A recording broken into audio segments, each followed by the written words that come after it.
Mística Ciudad de Dios. Segunda parte, libro 6, capítulo 21. Pronuncia Pilatos la sentencia de muerte contra el autor de la vida. Lleva su majestad la cruz a cuestas en que ha de morir. Síguele su Madre Santísima. Y lo que hizo la Gran Señora en este paso contra el demonio y otros sucesos. Punto 1354. Decretó Pilatos la sentencia de muerte de cruz contra la misma vida, Jesús nuestro Salvador, a satisfacción y gusto de los pontífices y fariseos, y habiéndola intimado y notificado al inocentísimo reo, retiraron a su majestad a otro lugar en la casa del juez, donde le desnudaron la púrpura ignominiosa que le habían puesto como a rey de burlas y fingido. Y todo fue con misterio de parte del Señor, aunque de parte de los judíos fue acuerdo de su malicia, para que fuese llevado al suplicio de la cruz con sus propias vestiduras y por ellas le conociesen todos,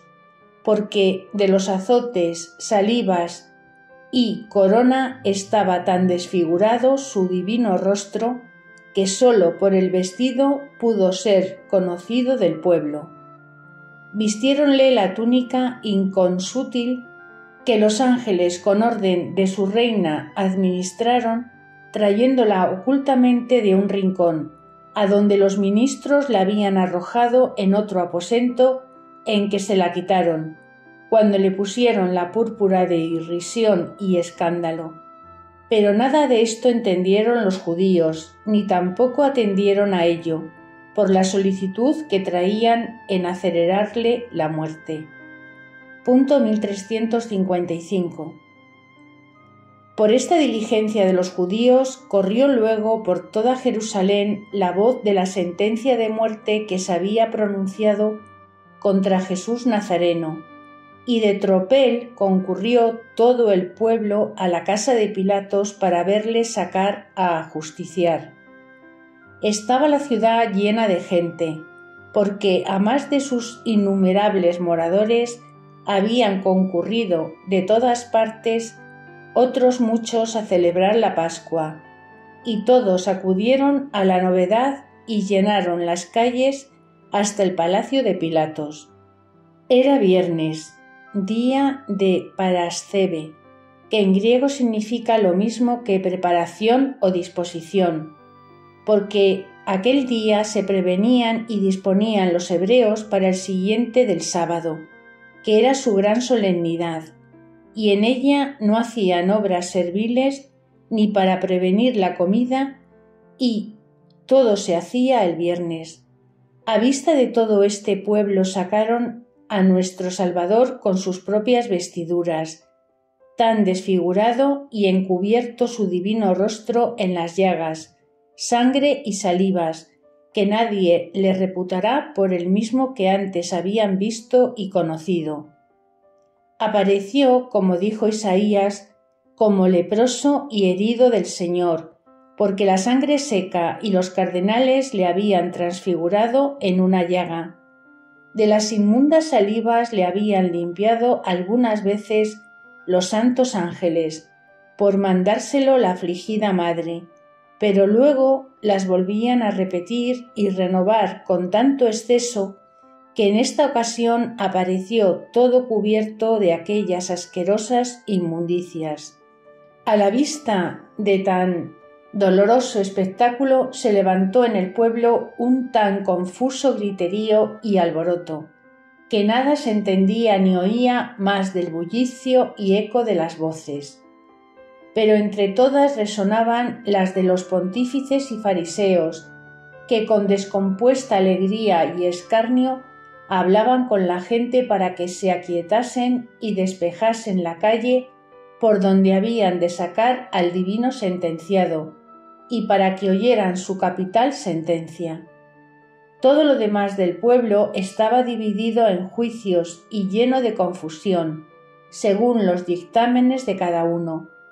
y las naciones diferentes que al espectáculo asistían los que habían sido beneficiados y socorridos de la piedad y milagros del Salvador y los que habían oído y recibido su doctrina y eran sus aliados y conocidos. Unos lloraban con lastimosa amargura, otros preguntaban qué delitos había cometido aquel hombre para tales castigos. Otros estaban turbados y enmudecidos, y todo era confusión y tumulto. Punto 1356. De los 11 apóstoles, solo San Juan se halló presente, que con la dolorosa Madre y las Marías estaba a la vista, aunque algo retirados de la multitud. Y cuando el santo apóstol vio a su divino Maestro, de quien consideraba era amado, que le sacaron en público, fue tan lastimada su alma del dolor que llegó a desfallecer y perder los pulsos, quedando con un mortal semblante. Las 3 Marías desfallecieron con un desmayo muy helado,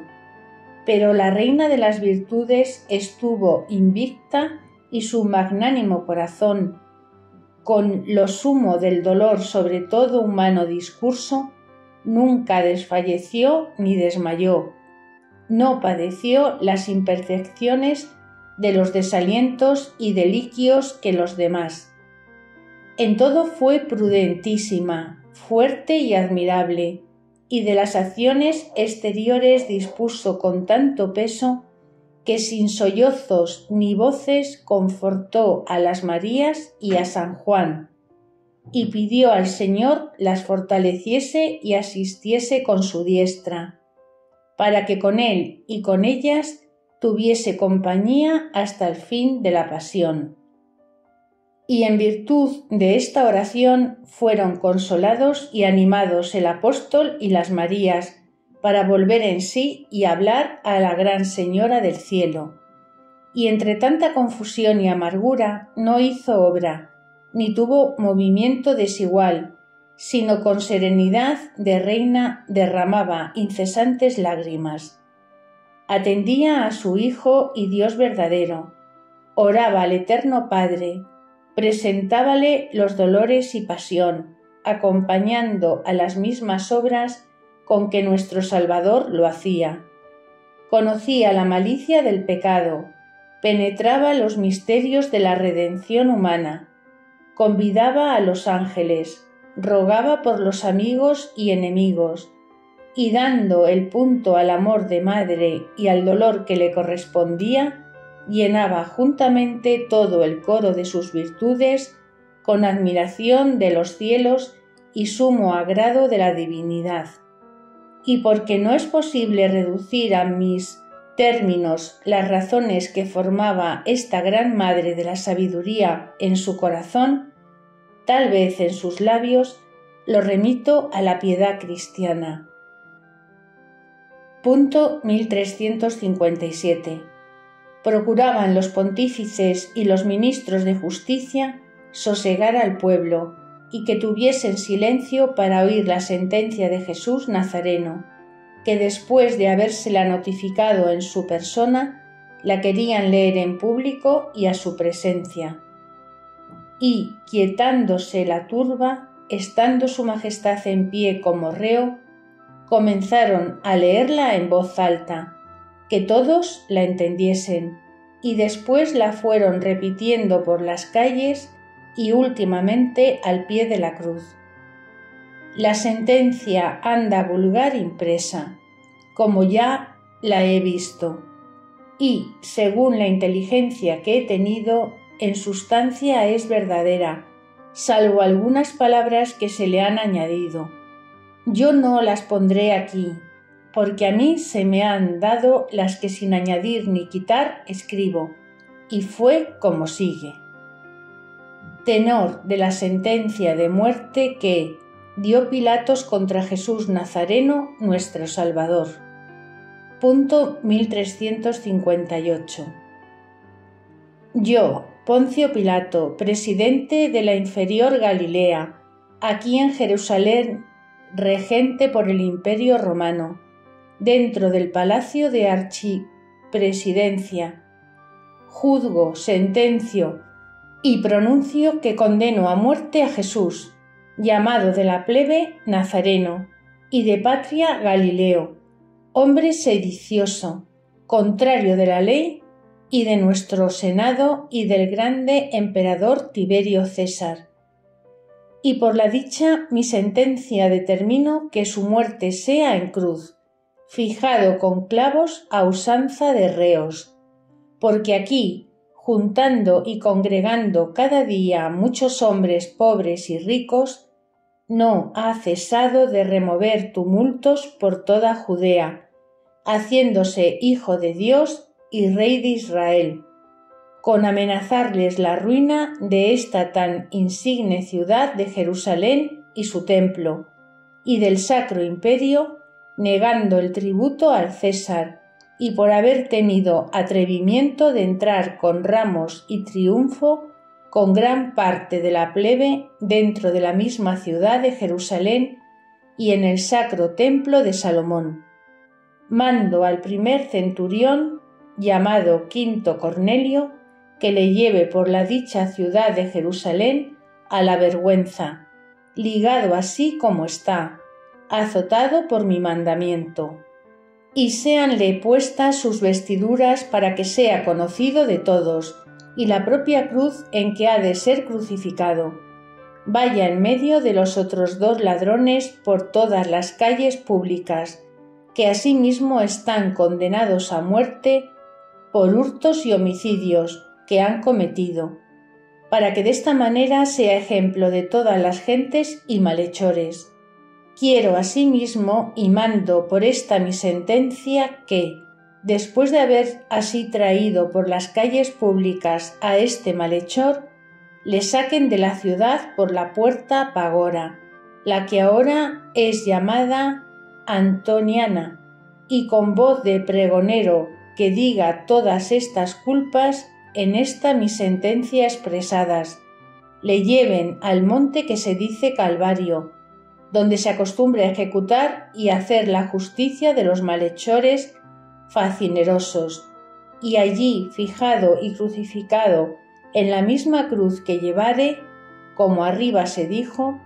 quede su cuerpo colgado entre los dichos 2 ladrones, y sobre la cruz, que es en lo más alto de ella, les sea puesto el título de su nombre en las 3 lenguas que ahora más se usan. Conviene a saber, hebrea, griega y latina, y que en todas ellas y cada una diga: Este es Jesús Nazareno, Rey de los judíos, para que todos lo entiendan y sea conocido de todos. Asimismo mando, so pena de perdición de bienes y de la vida y de rebelión al Imperio Romano, que ninguno, de cualquier estado y condición que sea, se atreva temerariamente a impedir la dicha justicia por mí mandada a hacer, pronunciada, administrada y ejecutada con todo rigor, según los decretos y leyes romanas y hebreas. Año de la creación del mundo 5233, día 25 de marzo, y firmado por Poncio Pilato. Pontius Pilatus Iudex et gubernator Galilae inferiores pro Romano imperio qui supra propria mano. Punto 1359. Conforme a este cómputo, la creación del mundo fue en marzo, y del día que fue criado Adán hasta la encarnación del Verbo pasaron 5199 años, y añadiendo los 9 meses que estuvo en el virginal vientre de su Madre Santísima y 33 años que vivió, hacen los 5233, y los 3 meses que conforme al cómputo romano de los años restan hasta 25 del mes de marzo, porque según esta cuenta de la Iglesia romana, al primer año del mundo no le tocan más de 9 meses y 7 días, para comenzar el segundo año del 1 de enero, y entre las opiniones de los doctores he entendido que la verdadera es la de la Santa Iglesia en el Martirologio romano, como lo dije también en el capítulo de la Encarnación de Cristo nuestro Señor, en el libro 1 de la segunda parte, capítulo 11. Punto 1360. Leída la sentencia de Pilatos contra nuestro Salvador, que dejo referida, con alta voz en presencia de todo el pueblo, los ministros cargaron sobre los delicados y llagados hombros de Jesús la pesada cruz en que había de ser crucificado, y para que la llevase le desataron las manos con que la tuviese, pero no el cuerpo, para que pudiesen ellos llevarle asido tirando de las sogas con que estaba ceñido, y para mayor crueldad le dieron con ellas a la garganta 2 vueltas. Era la cruz de 15 pies en largo, gruesa y de madera muy pesada. Comenzó el pregón de la sentencia y toda aquella multitud confusa y turbulenta de pueblo, ministros y soldados, con gran estrépito y vocería se movió con una desconcertada procesión, para encaminarse por las calles de Jerusalén desde el palacio de Pilatos para el monte Calvario. Pero el Maestro y Redentor del mundo Jesús, cuando llegó a recibir la cruz, mirándola con semblante lleno de júbilo y extremada alegría, cual suele mostrar el esposo con las ricas joyas de su esposa, habló con ella en su secreto y la recibió con estas razones. Punto 1361. Oh cruz deseada de mi alma, prevenida y hallada de mis deseos, ven a mí, amada mía, para que me recibas en tus brazos y en ellos, como en altar sagrado reciba mi eterno Padre el sacrificio de la eterna reconciliación con el linaje humano. Para morir en ti bajé del cielo en vida y carne mortal y pasible, porque tú has de ser el cetro con que triunfaré a todos mis enemigos, la llave con que abriré las puertas del paraíso a mis predestinados, el sangrado donde hallen misericordia los culpados hijos de Adán y en la oficina de los tesoros que pueden enriquecer su pobreza. En ti quiero acreditar las deshonras y oprobios de los hombres, para que mis amigos los abracen con alegría y los soliciten con ansias amorosas, para seguirme por el camino que yo les abriré contigo. Padre mío y Dios eterno, yo te confieso, Señor del cielo y tierra, y obedeciendo a tu querer divino, cargo sobre mis hombros la leña del sacrificio de mi pasible humanidad inocentísima, y le admito de voluntad por la salud eterna de los hombres. Recibidle, Padre mío, como aceptable a vuestra justicia, para que de hoy más no sean siervos, sino hijos y herederos conmigo de vuestro reino. Punto 1362. A la vista de tan sagrados misterios y sucesos, estaba la Gran Señora del mundo María Santísima sin que alguno se le ocultase, porque de todos tenía altísima noticia y comprensión sobre los mismos ángeles, y los sucesos que no podía ver con los ojos corporales, los conocía con la inteligencia y ciencia de la revelación, que se los manifestaba con las operaciones interiores de su Hijo Santísimo.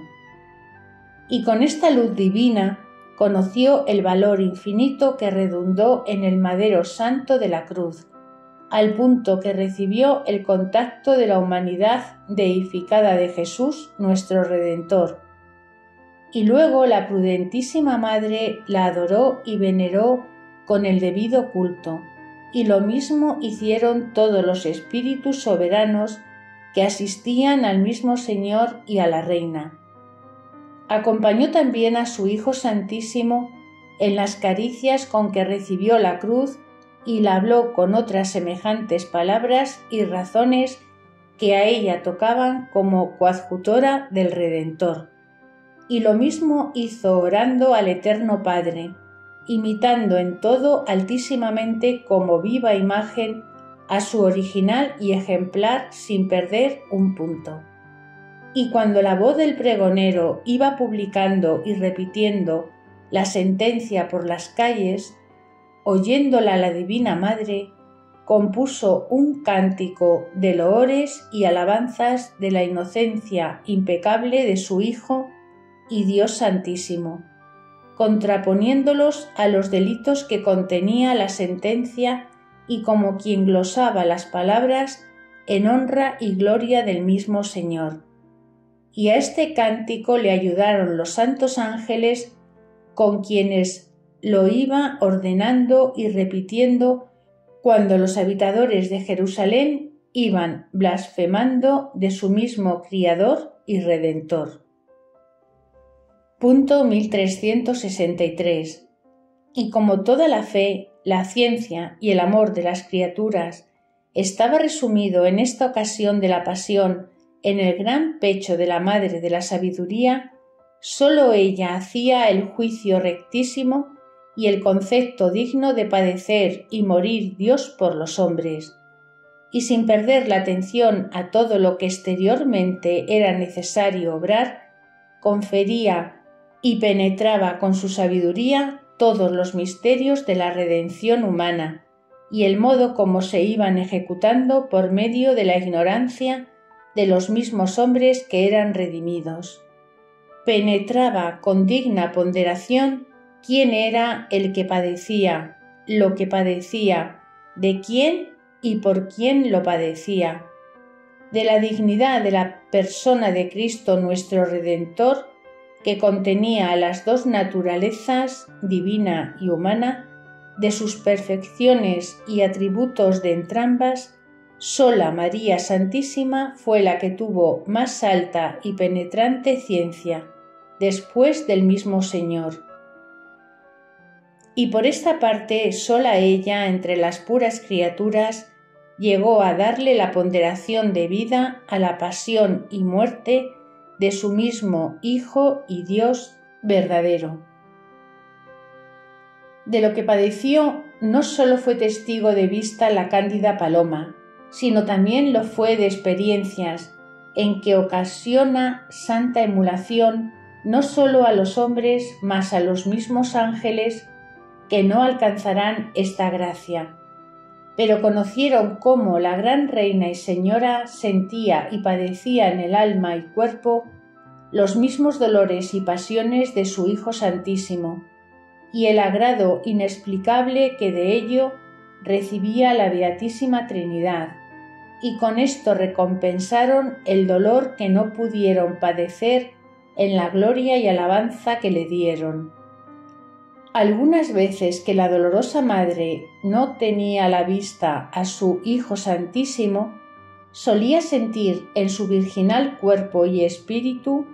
la correspondencia de los tormentos que daban al Señor, antes que por inteligencia se le manifestase.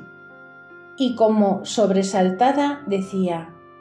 «¡Ay de mí! ¡Qué martirio le dan ahora a mi dulcísimo dueño y mi Señor!». Y luego recibía la noticia clarísima de todo lo que con su majestad se hacía, pero fue tan admirable en la fidelidad de padecer y en imitar a su dechado Cristo nuestro bien, que jamás la amantísima Madre admitió natural alivio en la pasión,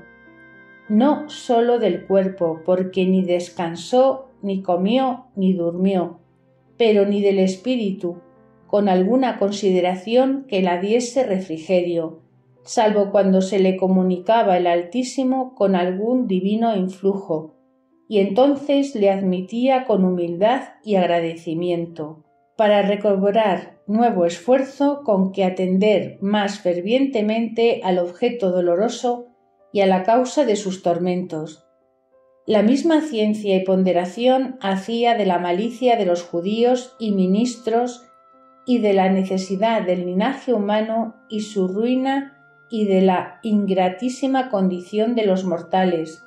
por quienes padecía su Hijo Santísimo, y así lo conoció todo en grado eminente y perfectísimo, y lo sintió sobre todas las criaturas. Punto 1364. Otro misterio oculto y admirable obró la diestra del Omnipotente en esta ocasión por mano de María Santísima contra Lucifer y sus ministros infernales, y sucedió en esta forma: que como este dragón y los suyos asistían atentos a todo lo que iba sucediendo en la pasión del Señor, que ellos no acababan de conocer, al punto que su majestad recibió la cruz sobre sus hombros, sintieron todos estos enemigos un nuevo quebranto y desfallecimiento, que con la ignorancia y novedad les causó grande admiración y una nueva tristeza llena de confusión y despecho. Con el sentimiento de estos nuevos e invencibles efectos, se receló el príncipe de las tinieblas de que, por aquella pasión y muerte de Cristo nuestro Señor, le amenazaba alguna irreparable destrucción y ruina de su imperio. Y para no esperarle en presencia de Cristo nuestro bien, determinó el dragón hacer fuga y retirarse con todos sus secuaces a las cavernas del infierno. Pero cuando intentaba ejecutar este deseo se lo impidió nuestra gran Reina y Señora de todo lo criado, porque el Altísimo al mismo tiempo la ilustró y vistió de su poder, dándole conocimiento de lo que debía hacer. Y la Divina Madre, convirtiéndose contra Lucifer y sus escuadrones con imperio de reina, los detuvo para que no huyesen y les mandó esperasen el fin de la pasión y que fuesen a la vista de toda ella hasta el monte Calvario. Al imperio de la poderosa reina no pudieron resistir los demonios, porque conocieron y sintieron la virtud divina que obraba en ella, y rendidos a sus mandatos fueron como atados y presos, acompañando a Cristo nuestro Señor hasta el Calvario, donde por la eterna sabiduría estaba determinado que triunfase de ellos desde el trono de la cruz, como adelante lo veremos. No hallo ejemplo con que manifestar la tristeza y desaliento con que desde este punto fueron oprimidos Lucifer y sus demonios, pero, a nuestro modo de entender, iban al Calvario como los condenados que son llevados al suplicio, y el temor del castigo inevitable los desmaya, debilita y entristece. Y esta pena en el demonio fue conforme a su naturaleza y malicia, y correspondiente al daño que hizo en el mundo, introduciendo en él la muerte y el pecado, por cuyo remedio iba a morir el mismo Dios. Punto 1365. Prosiguió nuestro Salvador el camino del monte Calvario, llevando sobre sus hombros, como dijo Isaías, su mismo imperio y principado, que era la Santa Cruz, donde había de reinar y sujetar al mundo, mereciendo la exaltación de su nombre sobre todo nombre, y rescatando a todo el linaje humano de la potencia tiránica que ganó el demonio sobre los hijos de Adán. Llamó el mismo Isaías yugo y cetro del cobrador y ejecutor, y con imperio y vejación cobraba el tributo de la primera culpa. Y para vencer este tirano y destruir el cetro de su dominio y el yugo de nuestra servidumbre, puso Cristo nuestro Señor la cruz en el mismo lugar que se lleva el yugo de la servidumbre y el cetro de la potencia real, como quien despojaba de ella al demonio y le trasladaba a sus hombros, para que los cautivos hijos de Adán desde aquella hora que tomó su cruz, le reconociesen por su legítimo Señor y verdadero Rey, a quien sigan por el camino de la cruz, para lo cual redujo a todos los mortales a su imperio y los hizo vasallos y esclavos suyos comprados con el precio de su misma sangre y vida. Punto 1366. Mas hay dolor de nuestro ingratísimo olvido. Que los judíos y ministros de la pasión ignorasen este misterio escondido a los príncipes del mundo, que no se atreviesen a tocar la cruz del Señor, porque la juzgaban por afrenta ignominiosa, culpa suya fue y muy grande, pero no tanta como la nuestra, cuando ya está revelado este sacramento, y en fe de esta verdad condenamos la ceguera de los que persiguen a nuestro bien y Señor. Pues si los culpamos porque ignoraron lo que debían conocer, ¿qué culpa será la nuestra que conociendo y confesando a Cristo Redentor nuestro, le perseguimos y crucificamos como ellos, ofendiéndole? Oh dulcísimo amor mío Jesús, luz de mi entendimiento y gloria de mi alma, no fíes, Señor mío, de mi tardanza y torpeza, el seguirte con mi cruz por el camino de la tuya. Toma por tu cuenta hacerme este favor, llévame, Señor, tras de ti, y correré en la fragancia de tu ardentísimo amor, de tu inefable paciencia, de tu eminentísima humildad, desprecio y angustias, y en la participación de tus oprobios, afrentas y dolores. Esta sea mi parte y mi herencia en esta mortal y pesada vida. Esta sea mi gloria y descanso. Y fuera de tu cruz e ignominias no quiero vida ni consuelo, sosiego ni alegría. Como los judíos y todo aquel pueblo ciego se desviaban en las calles de Jerusalén de no tocar la cruz del inocentísimo reo, el mismo Señor hacía calle y despejaba el puesto donde iba su majestad, como si fuera contagio su gloriosa deshonra, en que le imaginaba la perfidia de sus perseguidores, aunque todo lo demás del camino estaba lleno de pueblo y confusión, gritos y vocerío, y entre ella iba resonando el pregón de la sentencia. Punto 1367. Los ministros de la justicia, como desnudos de toda humana compasión y piedad, llevaban a nuestro Salvador Jesús con increíble crueldad y desacato. Tiraban unos de las sogas adelante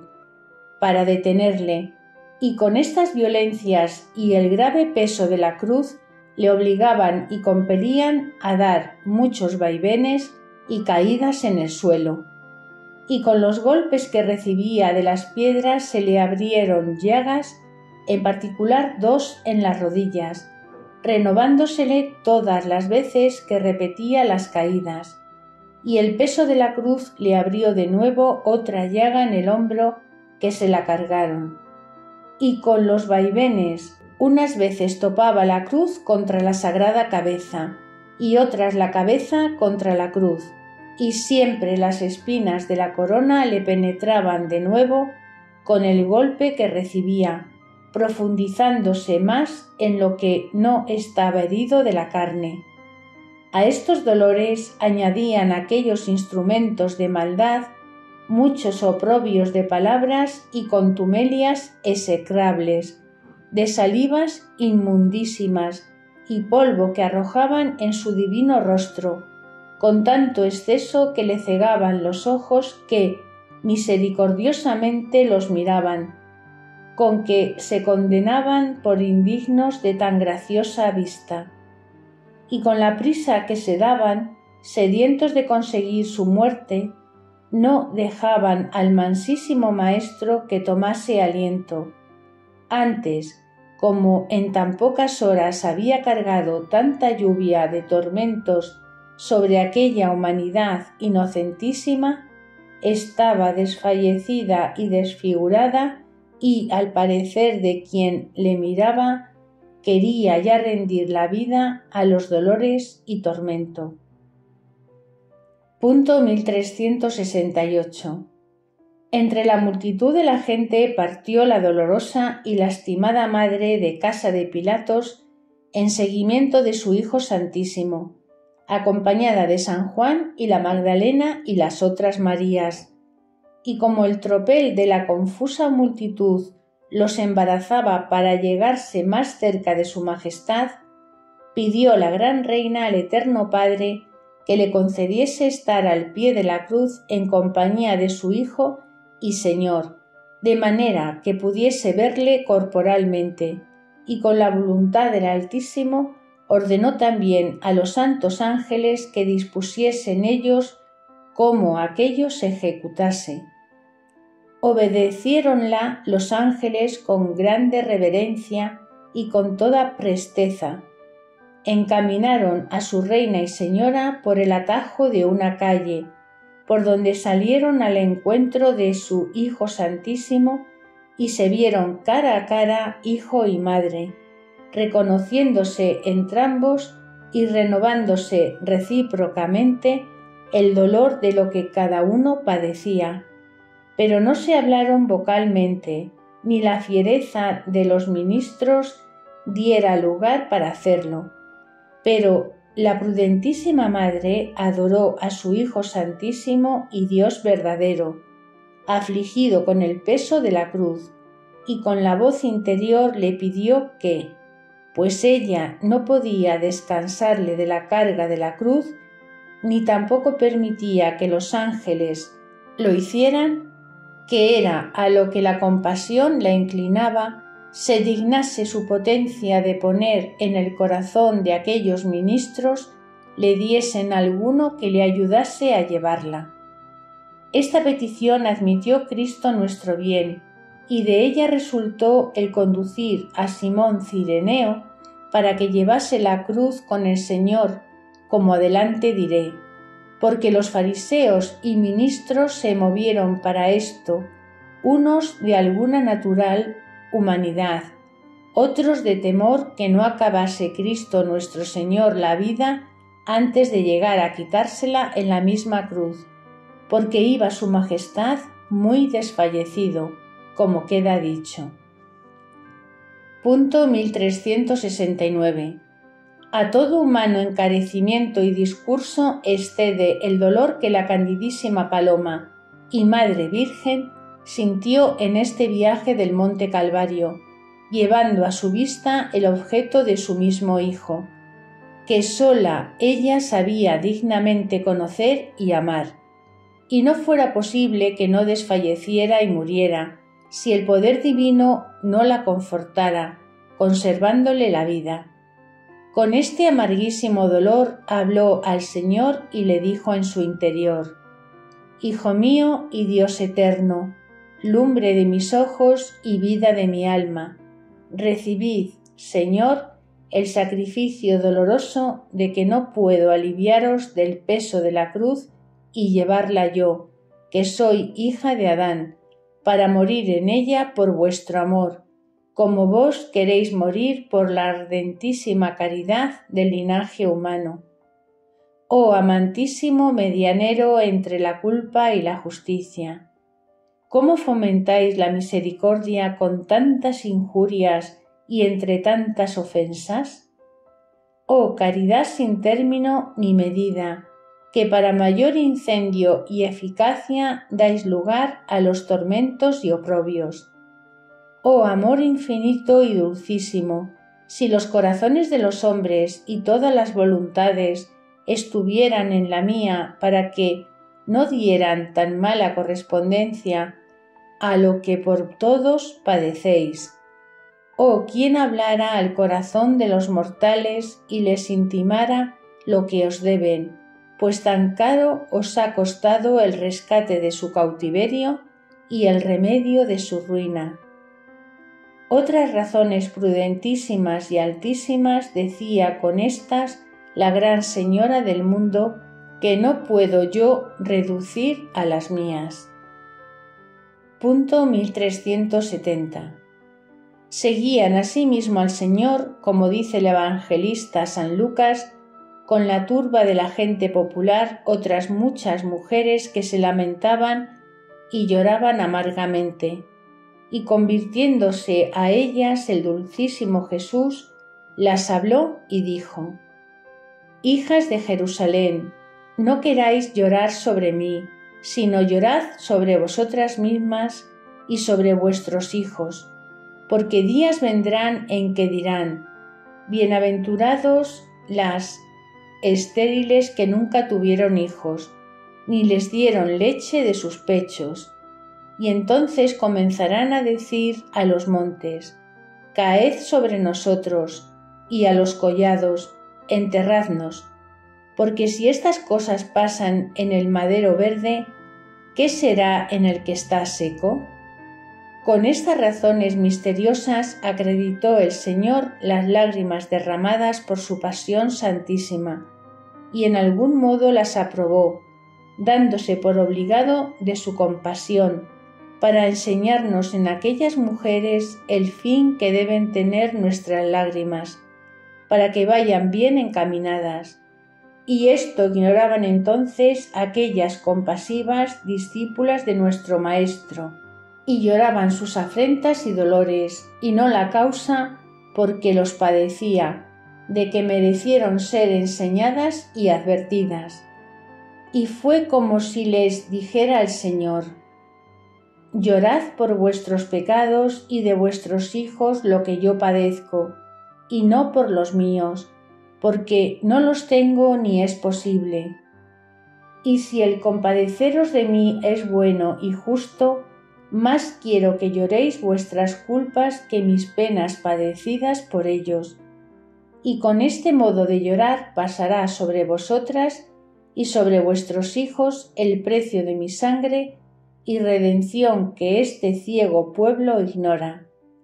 Porque vendrán días que serán los del juicio universal y del castigo,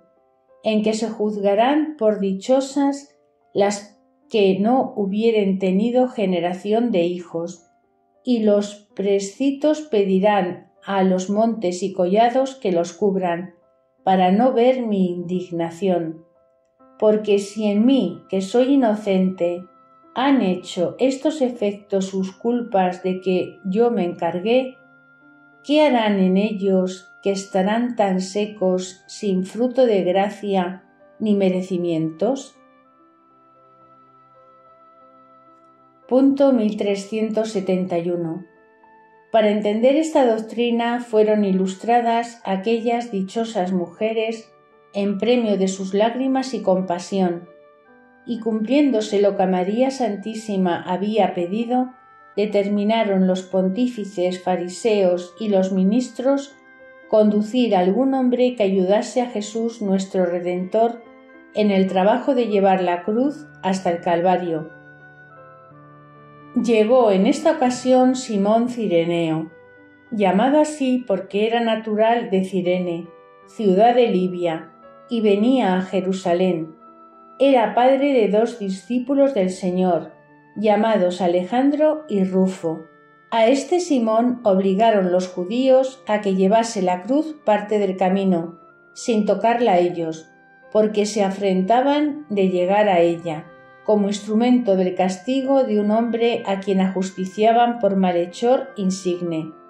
que esto pretendían que todo el pueblo entendiese con aquellas ceremonias y cautelas.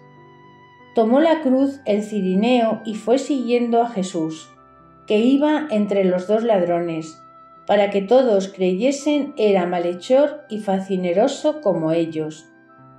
Iba la madre de Jesús nuestro Salvador muy cerca de su majestad, como lo había deseado y pedido al Eterno Padre, con cuya voluntad estuvo tan conforme en todos los trabajos y martirios de la pasión de su Hijo, que, participando y comunicando sus tormentos tan de cerca por todos sus sentidos, jamás tuvo movimiento ni ademán en su interior, ni el exterior con que se inclinase a retractar la voluntad de que su Hijo y Dios no padeciese. Tanta fue su caridad y amor con los hombres, y tanta la gracia y santidad de esta reina en vencer la naturaleza. Doctrina que me dio la gran reina y señora. Punto 1372. Hija mía, el fruto de la obediencia, por quien escribes la historia de mi vida, quiero que sea formar en ti una verdadera discípula de mi Hijo Santísimo y mía. A esto se ordena en primer lugar la divina luz que recibes de tan altos y venerables sacramentos, y los documentos que tantas veces te repito, de que te desvíes, desnudes y alejes tu corazón de todo afecto de criaturas, ni para tenerle ni para admitirle de ninguna. Con este desvío vencerás los impedimentos del demonio en tu blando natural peligroso, y yo que le conozco te aviso y te encamino como madre y maestra que te corrige y enseña. Con la ciencia del Altísimo conoces los misterios de su pasión y muerte, y el único y verdadero camino de la vida, que es el de la cruz, y que no todos los llamados son escogidos para ella. Muchos son los que desean seguir a Cristo, y muy pocos los que verdaderamente se disponen a imitarle, porque en llegando a sentir la cruz del padecer, la arrojan de sí y retroceden. El dolor de los trabajos es muy sensible y violento por la naturaleza humana por parte de la carne, y el fruto del espíritu es más oculto, y pocos se gobiernan por la luz. Por esto hay tantos entre los mortales que, olvidados de la verdad, escuchan a su carne y siempre la quieren muy regalada y consentida. Son ardientes armadores de la honra y despreciadores de las afrentas, codiciosos de la riqueza y execradores de la pobreza, sedientos del deleite y tímidos de la mortificación. Todos estos son enemigos de la cruz de Cristo, y con formidable horror huyen de ella, juzgándola por ignominiosa como los que le crucificaron. Punto 1373. Otro engaño se introduce en el mundo, que muchos piensan siguen a Cristo su Maestro sin padecer, sin obrar y sin trabajar, y se dan por contentos con que no ser muy atrevidos en cometer pecados y remiten toda la perfección a una prudencia o amor tibio con que nada se niegan a su voluntad ni ejecutan las virtudes que son costosas a la carne. De este engaño saldrían si advirtiesen que mi Hijo Santísimo no sólo fue Redentor y Maestro, y no sólo dejó en el mundo el tesoro de sus merecimientos como remedio de su condenación, sino la medicina necesaria para la dolencia de que enfermó la naturaleza por el pecado. Nadie más sabio que mi Hijo y mi Señor, nadie pudo entender la condición del amor como su majestad, que fue la misma sabiduría y caridad, y lo es, y asimismo era poderoso para ejecutar toda su voluntad. Y con todo esto, aunque pudo lo que quería, no eligió vida blanda y suave para la carne, sino trabajosa y llena de dolores, porque no era bastante o cumplido magisterio redimir a los hombres si no les enseñara a vencer al demonio, a la carne y a sí mismos, y para esta magnífica victoria se alcanza con la cruz, por los trabajos, penitencia, mortificación y desprecios, que son el índice y testimonio del amor y la divisa de los predestinados. Punto 1374. Tú, hija mía, puedes conocer el valor de la Santa Cruz y la honra que por ella recibieron las ignominias y tribulaciones. Abraza tu cruz y llévala con alegría en seguimiento de mi Hijo y tu Maestro.